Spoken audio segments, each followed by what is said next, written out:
بسم اللہ الرحمن الرحیم۔ اس سے پہلے میں نے اسماء موصولہ سے متعلق کچھ باتیں آپ کے سامنے رکھا تھا کہ اسماء موصولہ کسے کہتے ہیں، اسی طرح ان کے اقسام کیا کیا ہیں۔ بتایا تھا کہ دو قسمیں ہیں، خاصہ اور عامہ۔ خاصہ یعنی جس میں کچھ الفاظ ہیں جو خاص میں استعمال ہوتے ہیں، یعنی تعداد کے اعتبار سے اور جنس کے اعتبار سے ہر ایک میں الگ الگ لفظ استعمال ہوتے ہیں، ٹھیک ہے۔ اب اور مشترکہ میں بتایا تھا کہ مشترکہ میں ایسا لفظ ہوتا ہے کہ جو عام ہوتا ہے، کسی ایک کے لیے خاص نہیں ہوتا ہے۔ اور ہم نے خاصہ کے اندر اجمالاً بتا بھی دیا تھا کہ کون کون سے لفظ ہیں اور کس کے لیے ہیں۔ اب آئیے ہم اس کو تفصیل سے سمجھنے کی کوشش کرتے ہیں۔ سب سے پہلا لفظ جو کیا آیا تھا، الذی، کیا آیا تھا، الذی۔ الذی بتایا تھا کہ یہ کس کے لیے استعمال ہوتا ہے، مفرد کے لیے استعمال ہوتا ہے اور مذکر کے لیے استعمال ہوتا ہے، یعنی جنس کے اعتبار سے کیا ہو، مذکر ہو، اور تعداد کے اعتبار سے کیا ہو، تعداد کے اعتبار سے مفرد ہو، واحد ہو، تو اس کے لیے ہم کیا استعمال کریں گے، الذی۔ اب مثال میں دیکھیں، فاز الطالب الذی اجتہد، فاز الطالب الذی اجتہد، تو دیکھیے اس میں الطالب کیا ہے، جنس کے اعتبار سے مذکر ہے، کیوں، اس لیے کہ علامت تانیث سے خالی ہے، اور دوسری چیز کیا ہے، یہ مفرد ہے، کیوں، اس لیے کہ یہ ایک طالب علم کے لیے استعمال ہوتا ہے۔ اب دیکھیے اس کے بعد صفت کے طور پر لایا، وضاحت کے طور پر لایا کیا، اسم موصول، فاز الطالب الذی اجتہد، کہ وہ طالب علم میں کامیاب ہوا جس نے کیا، محنت کی، جس نے کیا کیا، محنت کیا۔ تو دیکھیے اس میں الذی استعمال ہوا ہے، کیوں، اس لیے کہ الطالب مفرد ہے، مذکر ہے۔ اب آگے آتے ہیں، آگے کیا ہے، اللتی۔ اللتی کس کے لیے استعمال ہوتا ہے، مفرد ہو اور مؤنث ہو، ہم اس کی صفت لانا چاہتے ہیں، اس اسم کی وضاحت کرنا چاہتے ہیں، ہم اس کے لیے کیا لائیں گے، اسم موصول اللتی، کیا لائیں گے، اللتی۔ فازت الطالبۃ اللتی اجتہدت، تو دیکھیے اس میں اللتی لے کر کے آئے، کیوں، اس لیے کہ یہاں پہ الطالبۃ کیا ہے، مفرد ہے اور مؤنث ہے، مفرد ہے اور مؤنث ہے، تو ہم اس کی وجہ سے کیا لائے، اللتی۔ اللتی کس کے لیے استعمال ہوگا، واحد مؤنث کے لیے استعمال ہوگا۔ تو اب دیکھتے ہیں تثنیہ کے اندر کون کون سے لفظ استعمال ہوں گے۔ سب سے پہلے مذکر کے بارے میں دیکھتے ہیں کہ مذکر کے اندر یعنی اگر ایسا اسم ہو جو کیا ہو، تثنیہ ہو اور مذکر ہو، تو اس کے لیے ہم کیا استعمال کریں گے، تثنیہ کے لیے اللذانی، اللذین۔ اللذانی کس کی صورت میں، مرفوع کی صورت میں، یعنی جس اسم کی ہم یہ صفت بنا رہے ہیں، جس اسم کی وضاحت کرنا چاہتے ہیں، وہ اسم کیا ہے، تثنیہ ہے اور مرفوع ہے، تو اس کے لیے ہم کیا استعمال کریں گے، اللذانی، کیا استعمال کریں گے، اللذانی۔ اور اگر منصوب یا مجرور ہو تو ہم اس صورت میں اللذینی استعمال کریں گے۔ تو ہم یہاں پہ اللذانی کو سمجھنے کی کوشش کرتے ہیں۔ تو دیکھیے مثال کے اندر کیا ہے، فاز الطالبان اللذان اجتہدا، کیا ہے، فاز الطالبان اللذان اجتہدا، میں نے ہر ایک کو الگ الگ پڑھا تاکہ آپ کو سمجھ میں آئے پوری، یہ کیا ہے سینٹینس، فاز الطالبان اللذان اجتہدا۔ تو دیکھیے اس میں الطالبان کیا ہے، تثنیہ مذکر ہے، طالب مفرد ہے، اس کا تثنیہ کیا ہے، طالبانی، طالبانی، یہ دو اسٹوڈنٹ کے لیے آتا ہے، یعنی دو طالب علم، ٹھیک ہے۔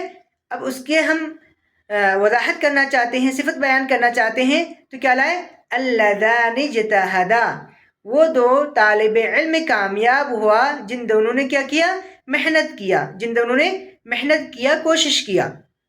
تو دیکھیے اس میں اللذانی استعمال ہوا ہے۔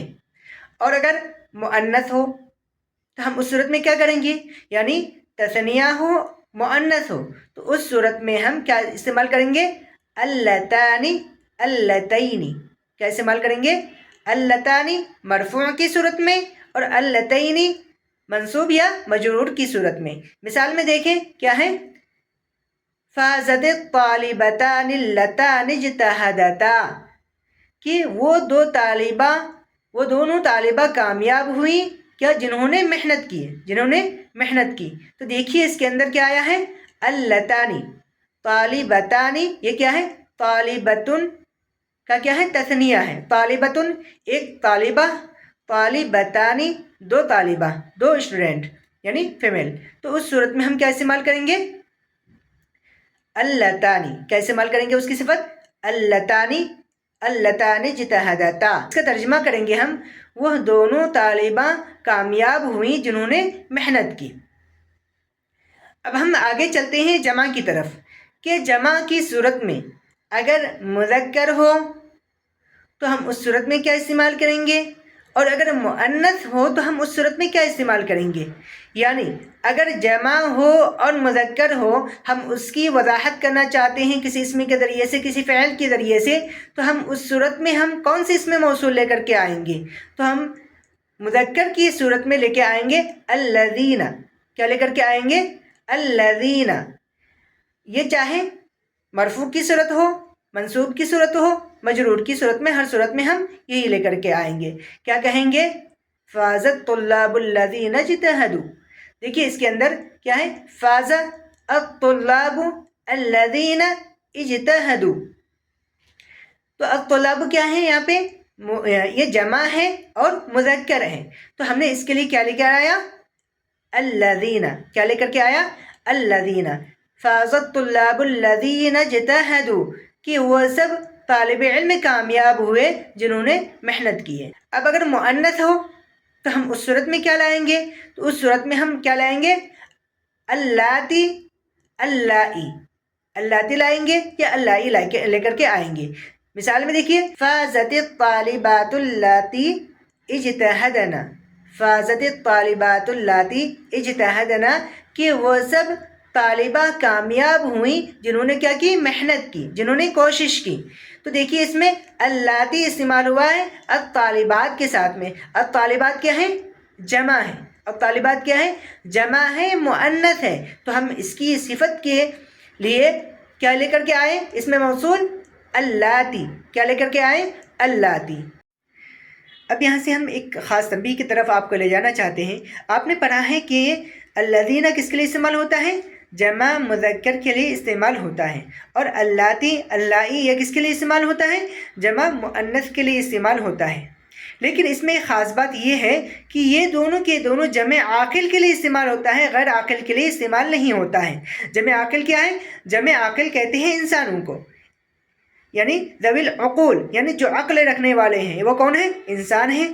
انسانوں کے علاوہ کسی اور کی اگر ہم صفت بنانا چاہتے ہیں اس میں موصول کو، تو اس صورت میں ہم الذین یا اللاتی استعمال نہیں کر سکتے ہیں.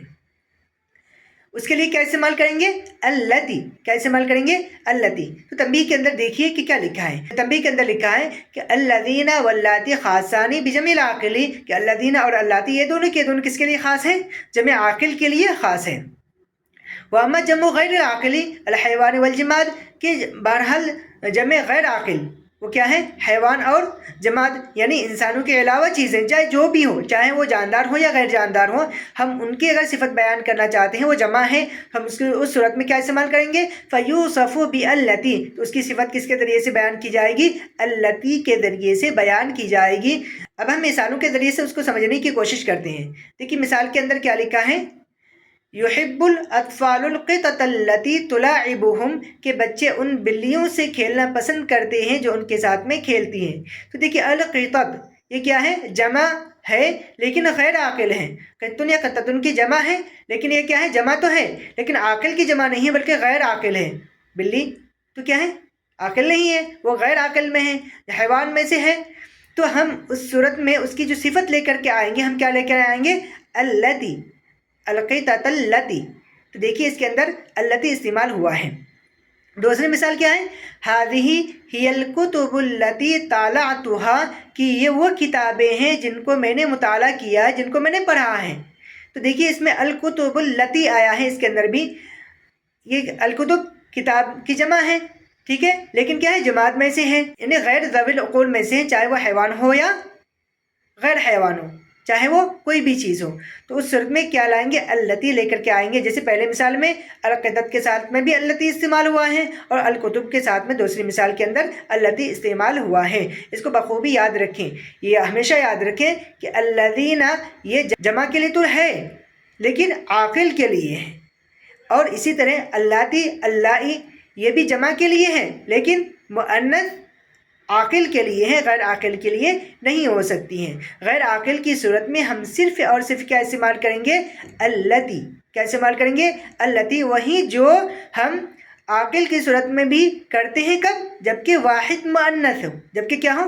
واحد مؤنث ہو. امید کرتا ہوں کہ آپ کو یہ بات بخوبی سمجھ میں آ گئی ہوں گی. اب ہم اس سے آگے سبق کے اندر بیان کریں گے اس میں موصول عامہ مشترکہ سے متعلق کہ وہ کیا ہوتا ہے، اس کے استعمال کیا ہے. جیسا کہ پہلے بتا بھی چکا ہوں کہ وہ کون کون سے لفظ بتایا تھا، من اور ما. ہم اس کو اب مثالوں کے ذریعے سے اگلے سبق میں سمجھنے کی کوشش کریں گے. امید کرتا ہوں کہ آپ سے اس کو آگے بھی شیئر کریں تاکہ دوسرے لوگوں کو اچھی فائدہ ہو سکے.